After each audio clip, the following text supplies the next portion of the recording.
everyone. Welcome back to the Earth on Survival Guide, the podcast for all disciplines, paths, players, and game masters, with your questers Josh and Dan. That guy over there is Josh. And that guy over there is Dan. And on today's podcast, we will be discussing all things quizzical, because we're going to have an email palooza for you. We expect this kind of run long tonight. So if you have any questions for us about anything at all, please drop us a line at edsgpodcast@gmail.com. We have some long-winded ones, which is just fine for me. I get to talk a little bit over here. Let's start off with something short.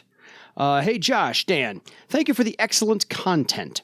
Is there anything that the community can do to support the two of you with material for the show? Perhaps if each episode topic was posted to Discord, Reddit, or Facebook channels to get people to discuss the topic as a community and create traffic between media sources. Beyond that, I would love to know if we should anticipate any new airship books or adventures coming soon. With two core book disciplines being oriented towards airships, I hope to see more airborne content. Kindly, Michael. Thank you, Michael. I'll address the second part of that first. We don't have any current plans for airship/riverboat rules.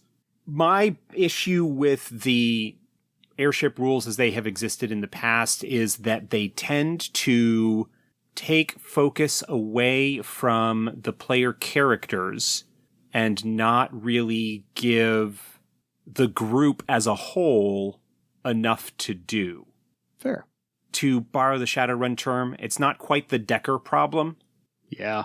But when you have a group that has a Sky Raider or an Air Sailor, and you're getting into a scene or situation with an airship and you want to have airship versus airship combat or some other kind of situation like that, there's not a lot for the non-sailor characters to do unless and until the airships get close enough for there to be a boarding action.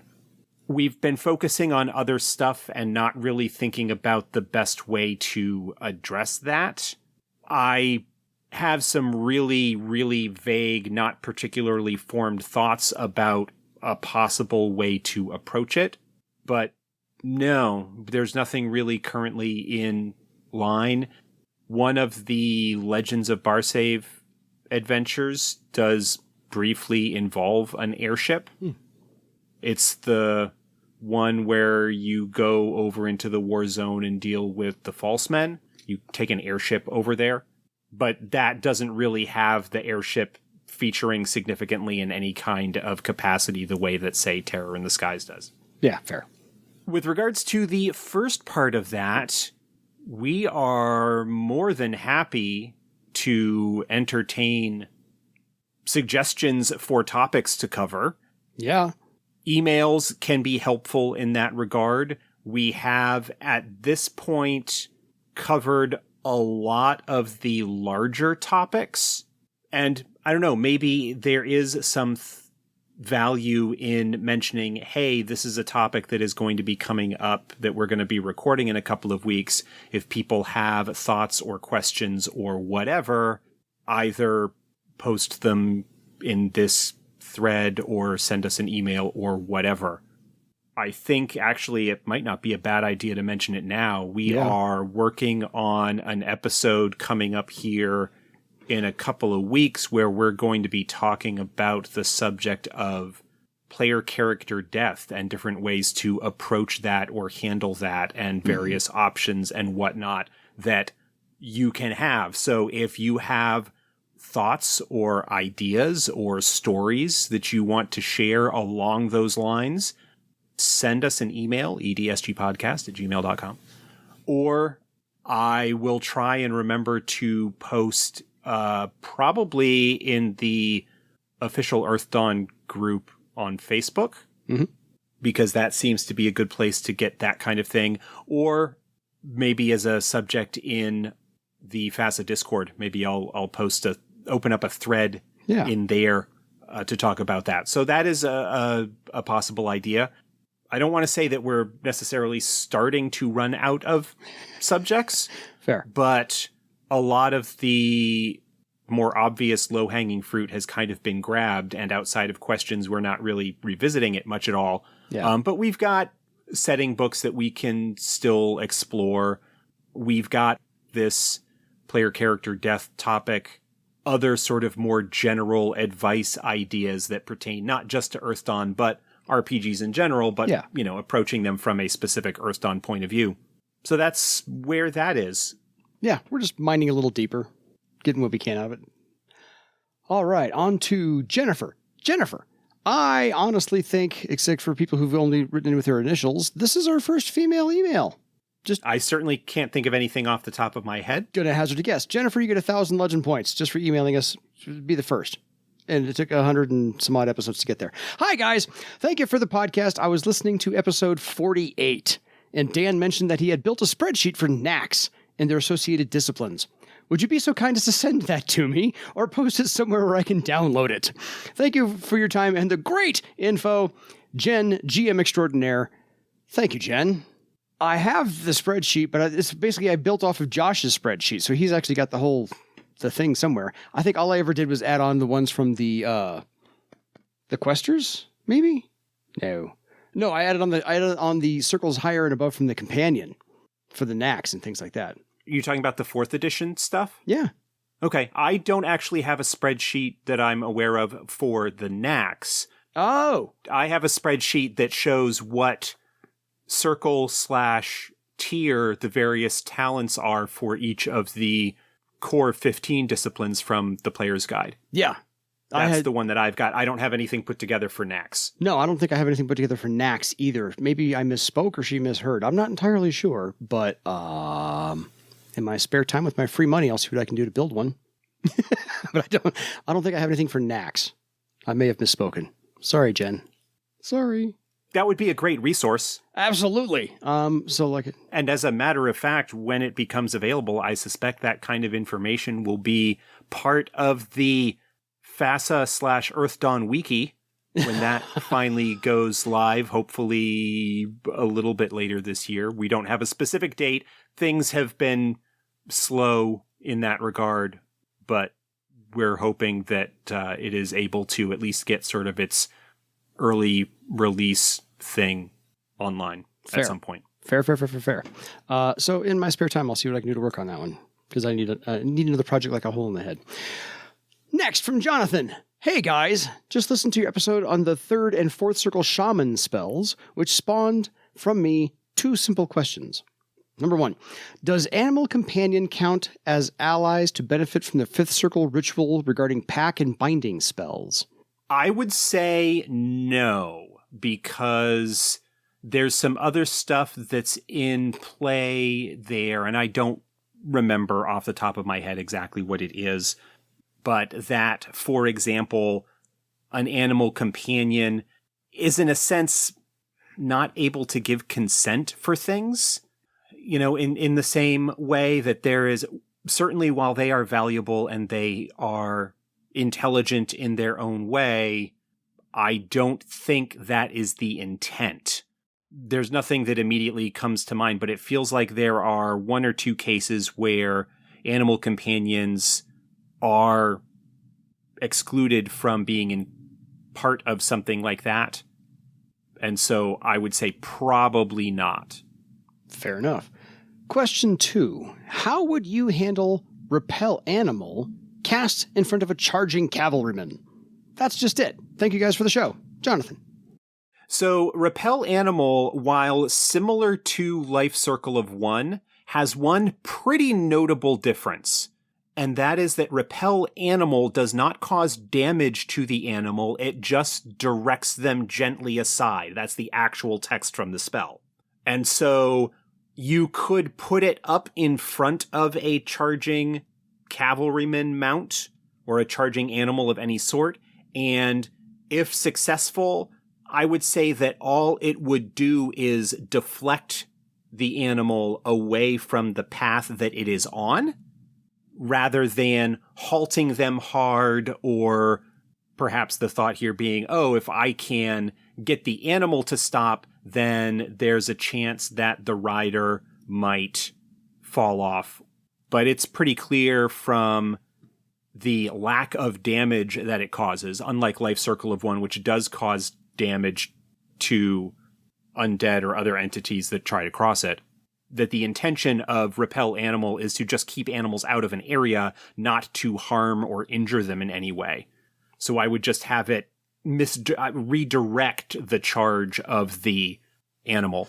It would certainly be a potential way to protect yourself from getting skewered by a charging cavalryman, but I don't know that I would have it do any kind of offensive effect otherwise, whether stopping the animal hard or dismounting the rider or anything along those lines.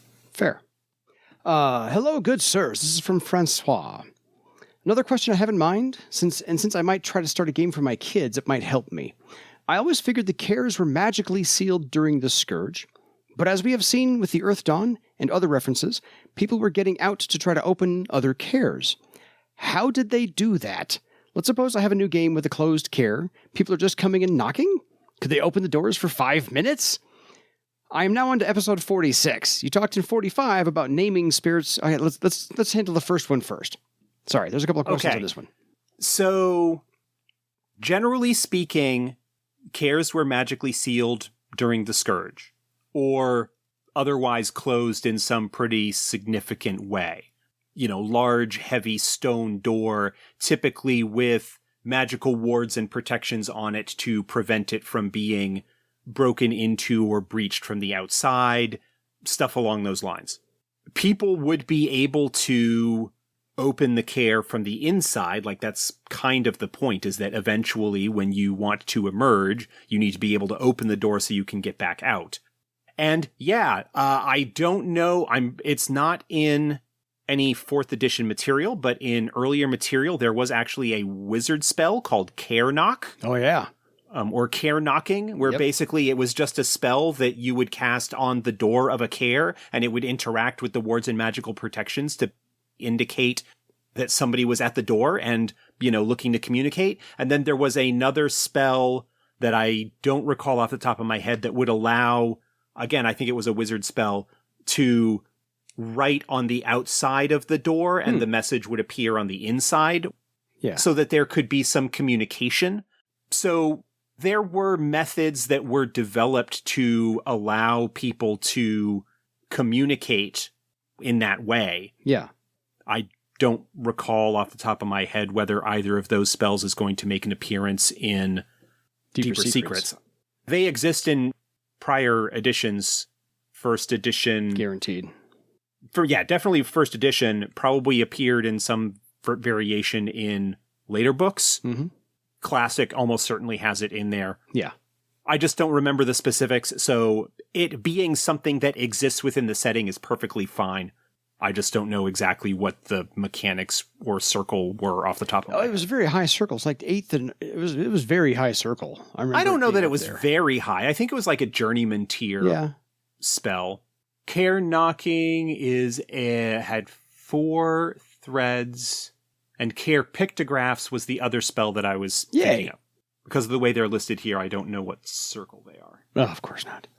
According to the Earth Dawn 3 Player's Guide, so this is the 3rd edition book, Kaer Knocking was a 4th circle wizard spell, and Kaer Pictographs, which is the one that allows you to communicate through the wards of a kaer, is a 5th circle spell. So, not super high. No, they would be accessible to, you know, most skilled folks. According to 3rd edition, they've got like 4 threads each. Yeah. But they are spells that exist within the setting, and I would have no problem at all with them continuing to exist. We just don't have specific 4th edition mechanics for them. Fair. They were a lot lower circle than I recall, so Josh's research is better than my brain today. So, and more often than not. Okay, back to Francois. I am now on episode 46. You talked in episode 45 about naming spirits to gain power over the spirit. How could that work? Half magic? In fact, my question is, where can I find the most rules on such naming? Is there also any kind of information on pattern items for, say, Throal or Thera or far less important places? There really aren't any rules as far as mechanics go for naming spirits in that way. Half magic would seem to me to be a good place to have your character, maybe if they are of a discipline that would have relevant knowledge about that to know the process for naming. I think it's something that is better served without hard mechanics in it. I think there may very well be a ritual. That is something that I would tend to have be a kind of story beat or an arc of some sort, where if you are going to be building a relationship with a spirit where you want to name a spirit that you are going to be working with, that is something that for most summoners you would want to build that relationship over time. So you'd be looking at a situation not too much unlike bonding with an animal to make it an animal companion or something along those lines.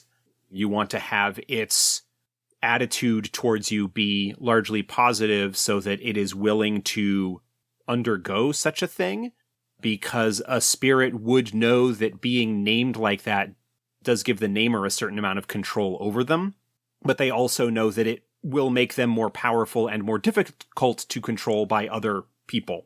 So that's something that I would definitely keep in mind with regards to that. Yeah.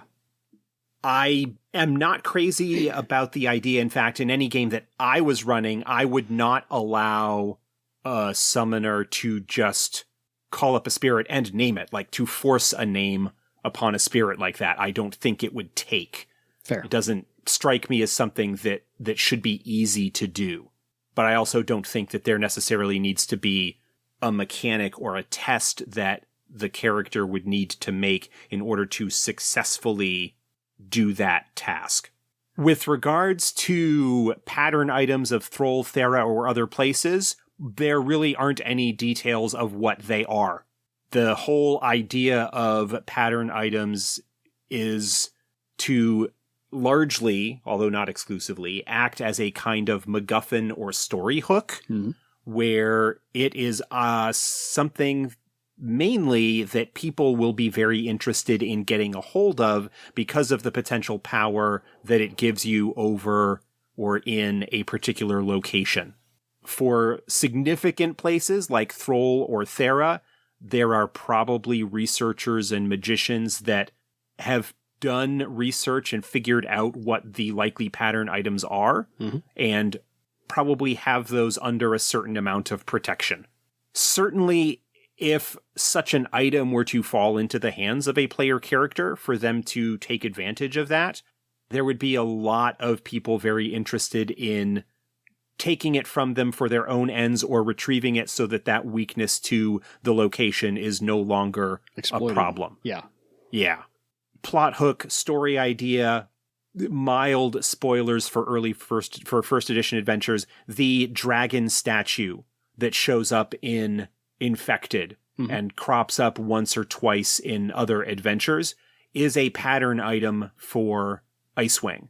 It does not, in and of itself, really have anything in those adventures that the player characters can take advantage of with it. In fact, it's fairly well established in the aftermath of at least one of those adventures that even if they, like, when they show up with it, somebody shows up offering to buy it, and if they decline to sell, then it gets stolen. You are not going to hang on to this. The person that it belongs to is far too powerful and has far too powerful servants to let this have go. player characters stop them from getting it if they really want to. Yeah. But again, that's plot hooks, MacGuffins, story seeds. It's like the suitcase in Pulp Fiction. Yeah. It is a thing that lots of people are interested in for various reasons, and if one comes into the life or crosses the path of player characters in some way, it is going to cause some problems. I feel quite a bit more concern and attention paid to pattern items than they necessarily deserve. They are cool. They can be great story hooks. They can be good MacGuffins. They can be a way by which strange or quote-unquote rule-breaking aspects of magic within the Earth Dawn setting can take place. With somebody's pattern item, you could do rituals or do things with that because of its connection to someone that would seriously bend, if not break, the expected understanding and laws of magic. They are neat, interesting. A lot of the concern about pattern items is player characters who are paranoid about their pattern items falling into the hands of enemies. Mm-hmm. And while I can understand that, the fear from that, at least from my point of view, derives from a more adversarial relationship with a game master, where you are worried about ways that they might mess you over. Yeah. That they might take advantage of you, or that is one of those things that belongs in a session 0 discussion, belongs in that ongoing meta discussion about the game as to whether that is something that is on the table. Mm-hmm. Personally, for games that I run, don't necessarily have a huge amount of interest when it comes to messing around with player character pattern items, except when they intentionally create them for a group true pattern.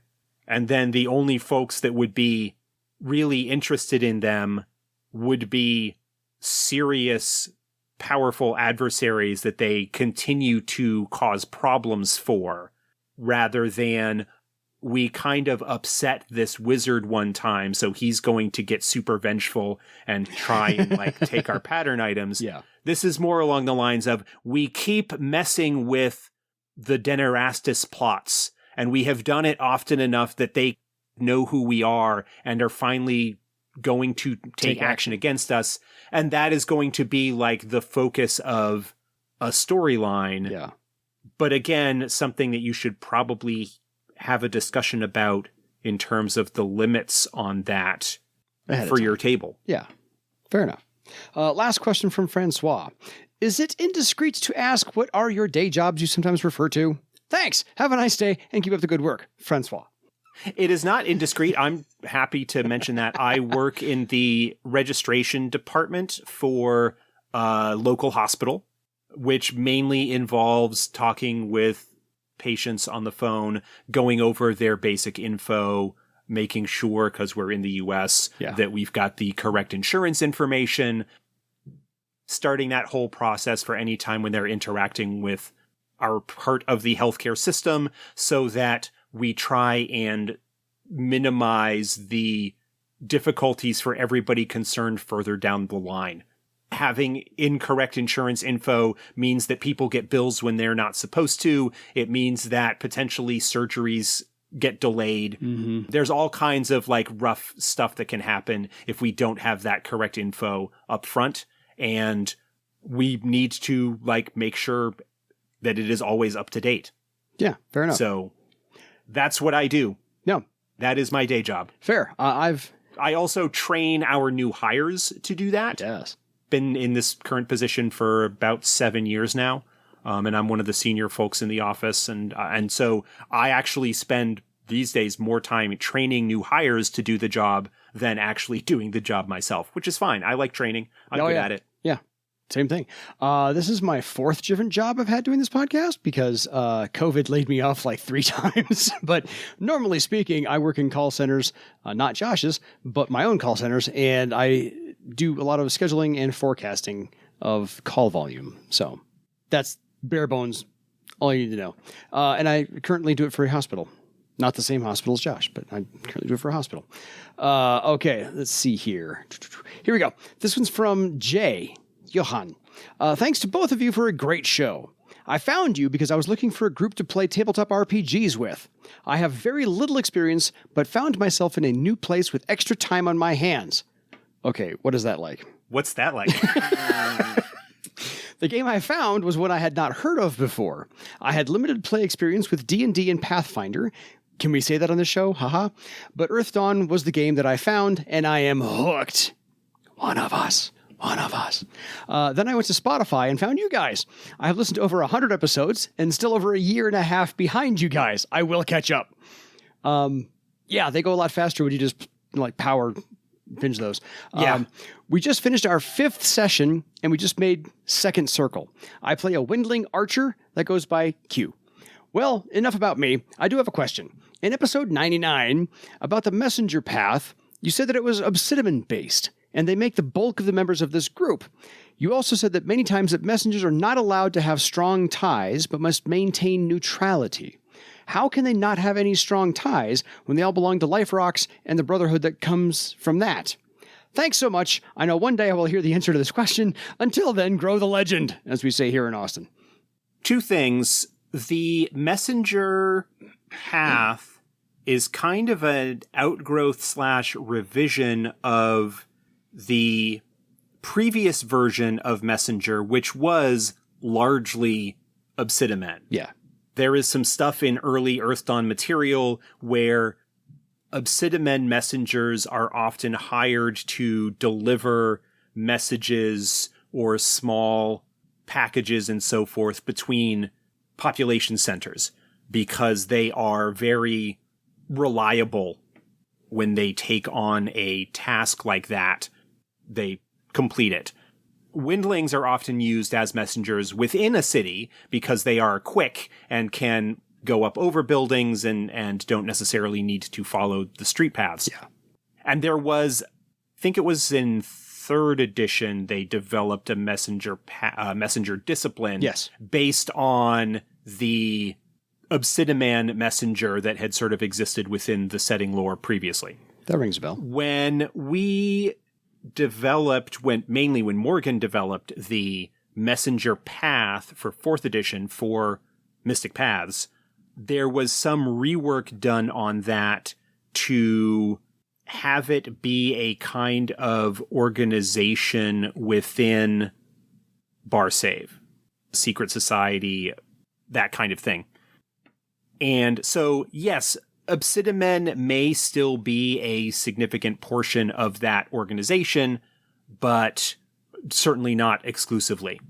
To address the other piece of that, it is more that the messengers do not necessarily want to have strong political ties with any political power because their underlying philosophy, their underlying goal understands that it is possible for any particular political entity to change allegiances, to change how they operate, to no longer be in line with the foundational ethos of the messengers as a community.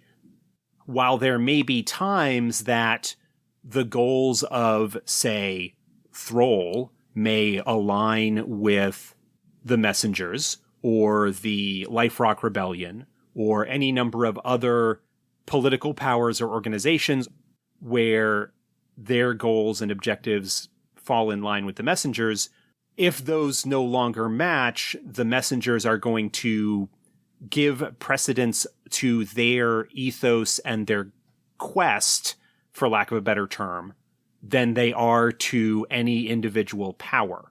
If something happens in Throal that ends up having them become a more imperial, tyrannical political force, that the messengers are likely to act against those efforts because it runs counter to the foundational ethos and philosophy of the messengers as an organization. I hope that makes sense.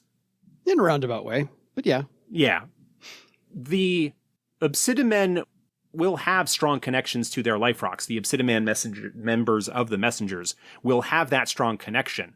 And that is something that may cause problems, but individual Life Rocks tend not to have the political influence simply because there just aren't a lot of Obsidian. There aren't a lot of Life Rocks. There aren't enough of them to make them a force in that regard. Like, the closest one is the Life Rock Rebellion. Yeah. Which, at least for right now, falls in line with the overall goals of the messengers, at least as I understand them. Fair. I mean, yeah, Obsidian are only less than 1% of the population. So it's... Yeah. They should be rare. Just saying. We're talking maybe a few thousand Obsidian in all of bar save, Yeah. scattered across probably few hundred life rocks or something along those lines, if that many. Totally. It's like the Windlings. There aren't really enough of them to be a significant bar save wide political power, as opposed to Throal, Kratos, Travar, Iopos, entities like that, where there is more of a political gravity well, for lack of a better term, that shapes how things go. Fair. Okay, let's move on to one from Frank, or Frank to the third power, as I'm going to start calling you. Hi, Josh and Dan and Josh. There are a few support talents and skills that I've always had a tough time running. For the most part, I try to play rules close to how they are written, unless we have a clear house rule. But there are a couple of categories that I really struggle with. The first category is the survival and travel stuff. Navigation, wilderness survival, hunting, fishing, etc. They are key to several disciplines and interesting character concepts, but the systems in the books for using them don't seem very fun to me. I've cudgeled together various house rules in Earth Dawn and in 1879, but have yet to come up with anything that I am in love with. Like a lot of game masters, I really don't have an interest in running an accounting game to keep up with how many rations and liters of water they've got, or whether they've got shelter. It sounds like most folks just hand-wave that stuff and use the abilities as knowledge skills, especially given the elementalist spells available that render most survival abilities moot. Do you have any advice for how a name giver versus nature conflict in a way that will be fun and dramatic? Having your characters sprain their sunburned ankle and die of dysentery while they starve to death certainly is not anyone's idea of a good time, but how else are you going to convey that to the players that the Badlands are, in fact, bad lands? I don't have any strong advice on that. Those are abilities that, broadly speaking, are limited in terms of what they have. Like, if you're running a largely city and political game, they're not something that's going to come into play.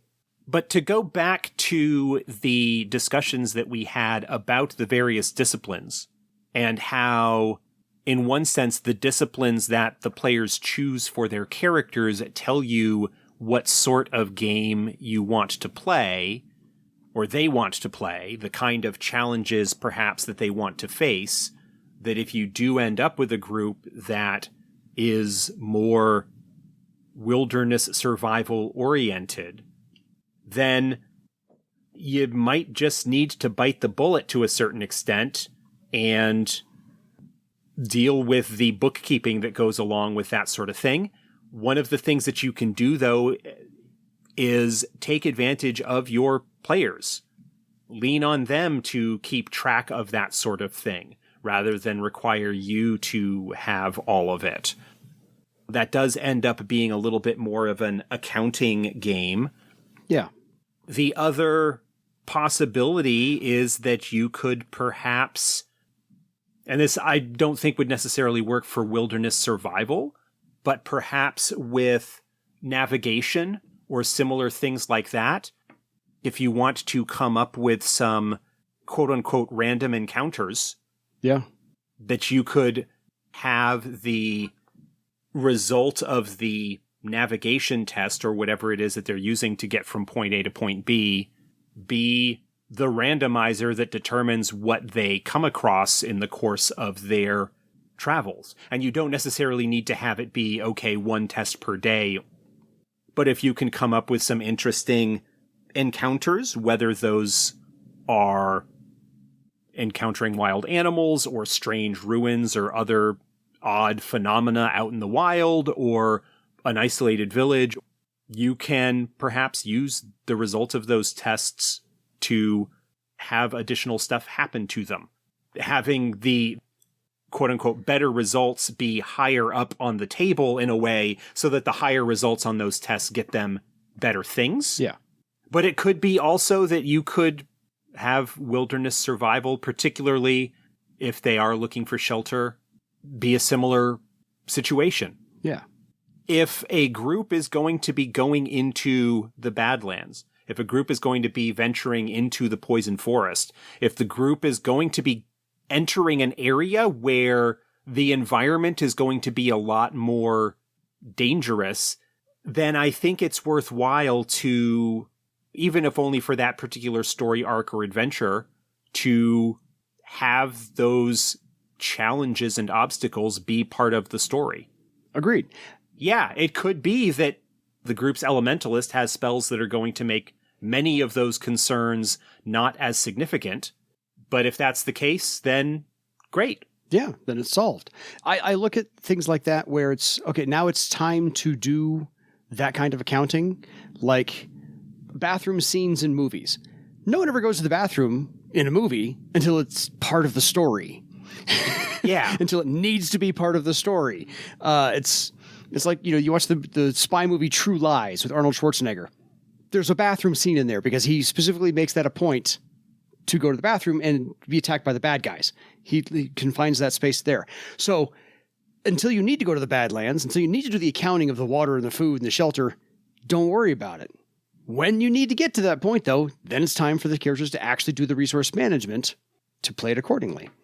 And I can certainly recognize the feeling that players might have of, just in general, but to talk specifically about those survival abilities and whatnot, to feel like they are, quote unquote, wasting legend points on raising these things that aren't being used. And again, as part of the ongoing meta discussion about the game, if they just want to have a character that is kind of like a wildernessy ranger Aragorn type, but they aren't actually interested themselves in the bookkeeping and whatever, then the amount of immersion, the degree to which you use that sort of stuff can vary from table to table or session to session or whatever. Yeah. That's fine. As long as everybody is understanding the situation and has the same kind of expectations going into it, I don't really think there's any problem with it. No, yeah. If you want to hand wave and ignore or downplay those sorts of things. Yeah, I played a character, I played a Tiskrang scout, and we spent about 2 or 3 weeks in the Badlands, traipsing all over the place. And so it was just, the game master would say, okay, mark off a couple of days worth of rations. The scout the scout did all the checks for foraging and hunting and shelter and whatnot. You're good, and move the story along. So he didn't exactly hand wave it, but it was one of those, if you're out of rations, let me know. if you needed to stock up ahead of time, figure that part out as well. Okay, so back to the email. Second category is vehicle abilities like air sailing, pilot boat, and sailing that have mechanics that are hard to love. It seems like the common solution is to roll some dice and ad-lib the result, completely ignoring rules as written. However, it's hard to raise the stakes if I'm just inventing the rules on the fly. I have revised the ship combat rules. Those will be playtested in a week or so, unless the players are especially clever. Yes, I talked about those very things earlier in this very episode. I don't have anything to add beyond what I said earlier. Fair. No worries. He's got a third category. The third category is Haggle. I'm experimenting with a couple ideas based upon the skill challenges from, I think, 4th edition D&D and task chains from Traveller to approach these situations involving Haggle. How have you handled them in the past? Any suggestions? Thanks as always, Frank. Honestly, Haggle has not been something that has featured significantly in any of the longer term games that I've run. That's one of those things that, similar to tracking money, tracking rations and days of water and various other things like that, you can dive into to greater or lesser extent. I would be fine if a group really didn't want to get into the super nitty gritty on that, to have Haggle be something that you just make a simple test on, in terms of maybe providing a bonus to how much you get for loot that you're trying to sell, or if we're not doing a heavy role play like circle advancement thing, just to make a Haggle check to see what kind of price they actually get for training to their next circle. Yeah. Again, that's one of those bookkeeping-y kind of abilities that I just generally don't have a lot of experience with, because the people that I have tended to play with haven't been the kind to delve really deeply into that aspect of things. Fair. I've only ever done Haggle. I used to do Haggle one way, and I didn't like it a whole heck of a lot, which was you get 3 tries, which is opening volley, they get to respond, you have your return volley, and so you get 3, I'll knock the price down, so forth and so on in 3 tries. And you get 3 rolls on your Haggle against their social defense, and that seemed to just take forever to roll, and everybody else was kind of left out of the problem. And so then with 4th edition, I kind of came up with the rule of every extra success you get knocks 10% off, and that's it. People seem to be okay with that. That's a fairly simple one. I don't know that I would go 10%, but yeah, 5, 10. You basically just take an amount that you decide that you're going to get for each success and reduce it down to a single roll. I just figured 25 above your target number is really hard to get. So you're not going to get more than 5 successes. You're not going to get more than 50% off. So I mean, look, if you've got it as a talent and you're dealing with a character that's focused on charisma and karma and whatnot, it's possible. What I might do with that kind of one roll resolution is, rather than using the social defense as the target number, is if the person that you are haggling with has haggled themselves, have that be the target number that you would be rolling against, because then your ability to get a good deal is hampered by the fact that they are equally adept at countering whatever kind of negotiation you may have. Exactly. So it depends upon how quickly you want to get that done. The latter way I just mentioned that Josh chimed in on works really quickly. And then if you want to do the actual back and forth and the role-playing aspect of that, which I've encouraged before, I give everybody, 3 volleys. You get 3 opportunities to knock their price down. They get 3 retorts. Go with the rule of 3. Works for me. That's the only piece of advice I have for you on that at all, just to how fast you want to get things done. And lastly, we have one from one of the Council of Joels. First things, the podcast is still great. I'm not going to do a British accent because he is part of the British Council of Joels. It was wonderful to meet Josh in person at Gen Con. I'm very sad that Dan wasn't there. Dan is also very sad that Dan was not there, but that's a different story. Given the recent discussion of Legend Awards, I'd like to say that one of the PCs in the high-level group I get to play in has just hit 15th circle as a Beastmaster. Our Legend point total is currently 1.2 million. He hasn't got many ranks in his new talents as of yet, but he has reached the top of the mountain. The other players pondered why there isn't some title or special thing for reaching these dizzy heights. I suggested a trophy of some sort like in computer role-playing games, but apparently that is not what they meant. The character who has managed this is a single discipline with only a path, woodsman, and some threads to distract him from progression, and while he hasn't maxed every talent, he hasn't done this by speed leveling or ignoring his optionals completely. We are all in awe, slightly, both in and out of character, that there was a short IC discussion reminiscing how far we'd come together. Now for the other 2 of us to reach it, though it may be a while before our elementalist, wizard, weaponsmith, shaman, purifier, garland, quester, human, because he has versatility as well, gets there.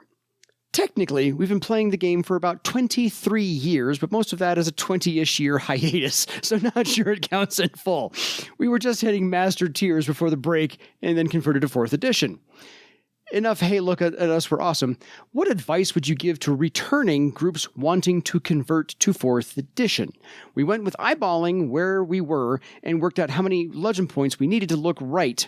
The lower costs of multi-disciplines and the lower number of ranks needed to get through the high circles meant our numbers were slightly different. Just wondering what your thoughts would be. He has questions for Lou. Thank you, Joel. We will get those to Lou when we interview Lou. So this question is taking characters in a game that you started under a previous edition and adapting them to 4th. Yeah. What I would probably do is sort of eyeball it. Mm-hmm. How about this? If you managed to keep records of your character's advancement, like what you spent your points on, then I wouldn't think that it's too difficult. There are 2 ways that you can go about it, I would say. One would be to eyeball it, where you look at your discipline and the talents that you had under the earlier edition and then look at what's part of the new edition and just kind of convert over as best you can. Mm-hmm. If you were playing an edition where you spent karma for legend points, spent legend points for karma, there's that. I wouldn't worry about that aspect of things. I would probably, just for simplicity's sake, use whatever legend numbers that you had and not worry about whether it actually maths out all correctly or not. Yeah. Because that's just an easy way to go about it. The other thing that you could potentially do, and this is a little bit more time intensive, but will result in a more mathematically accurate representation, is to more or less go, when we were last playing under 2nd edition, I was an 8th circle swordmaster. Yeah. I'm going to take 4th edition, and I'm essentially going to make a starting swordmaster with the stats or whatever that I could have had at the beginning, and then advance the character through the circles and figure out how, and threads and all that various other thing, and figure out how much that totals up to. Mm-hmm. Because, again, the actual costs of advancing things, the actual legend point costs are the same. The parts that are maybe different is if the characters are originally made in 1st edition and you've got multiple disciplines, the costs on that are different than they are in later versions. Some aspects of things like that. Fair. I would tend to be, let's eyeball it, make the character kind of as close to what they were, but in the new edition, so swapping out talents where old talents weren't available or whatever, and then just using whatever the legend point totals were, and not worrying about the specific details. Oh, actually, with the way this ended up, they would not have had enough legend points to do it. Yeah, fair. I wouldn't be that concerned about it if I was coming back to a game after 15 years and, multiple editions. Fair. I wouldn't be that concerned about it if we're actually going back to the old characters that way. No. My group actually had they wanted a refund on all the legend points that they had spent on things that were now free in 4th edition. So this is what I came up with to help answer the question. Since we spent points on durability, you get those legend points back, since it's now just factored on with your circle. Any points you spent on any attribute increases above 3, because previous editions allowed you to do 4 and 5 increases. So anything at 4 or 5, those points came back to you as well. Any points you spent on spell matrices came back to you as well, since those are now free talents. And not all of them, though, so you would want to be careful about how much you refunded on that. Fair. We hadn't Two of them you could refund. Yes, absolutely. We hadn't quite gotten above 4th circle, so I hadn't quite gotten into the weeds yet. And again, this was my beginning volley here. And then anybody who actually has Ritual of the Ghostmaster, because that was a 5th circle talent, you had to spend like 800 legend points on or something like that.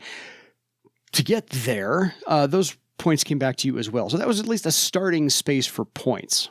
And then you could just, to Josh's earlier stated point, port over all of the talents that are consistent, rename the ones you get new in 4th edition that are better than the ones in previous editions. And so figure out where the points go and where the ranks are and things like that, and just keep those the same. Make your accounting easier. And then I did have some people who really went heavy on karma, and so they wanted a refund on those. And so I said, okay, 1,000 points per circle, because I'm pretty sure you could only max out at like 5 or 10 karma points. My memory is very vague on this one. Anyway, so they wouldn't spend more than 10 points per point of karma. So 10 times 10 is 100. So 100 points of karma, 100 points for pool.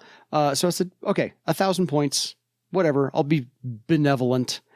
So 1,000 points per circle that you are, to replace all your karma that you spent per circle. Because I know you spent multiple sessions per circle rebuilding your karma per day. So I knew that was going to be in there as well. So if your 2nd circle, 2,000 points of 2,000 legend points to replenish your karma pools. So all those points, that new pool you just got, could be spent on increasing here and there. Yeah, things like that. So that was my little thing. Durability points, karma ritual points, attributes above 3, spell matrices, most of them, and Ritual of the Ghostmaster as a nice starting point to just kind of call things refunded, returned legend points, do what you want with those, port over your talents and skills, knock yourself out. Yeah, something else that you could use as a way of making perhaps the accounting and the math easier is to use something like Second Step, or if you have either the Roll20 or Foundry packages for Earth Dawn, make the character in those, because I think those would track how many legend points you spent. And so you could get a sense of how many legend points it would be, and then just compare that to the totals that the characters have. That's a tool that could make that piece of things actually a lot easier. Oh, totally. The Steps character sheet was fantastic. I don't know what happened to it, but Second Step is something that's still around. It's Second Step now for 4th edition. Ah, okay. Because the Steps character sheet was out there, but I don't know if it got renamed. Yeah, it's Lars, the one who has did the previous versions of that. Yes. Second Step is the current one. It's the 4th edition. There is it's basically a website, web page, and you can save the character as a JSON file, which means that you can then re-upload it and change it and whatever. Fair. He has been really good about having everything included in there, including like quest stores and it's been fantastic. Second discipline rules and all that sort of thing. I got players who use it and they love it, and then it was down for a while, so I need to go see if it's back up again. Yeah, cool. Second Step, I'm pretty sure it's called Second Step. Fair. No worries. I couldn't find it for a while. Folks, that wraps up this edition of our Quizzical episode, number 188. Yeah, until next time, email us your how you ported over from previous editions to 4th edition for your legend. Good night, everybody.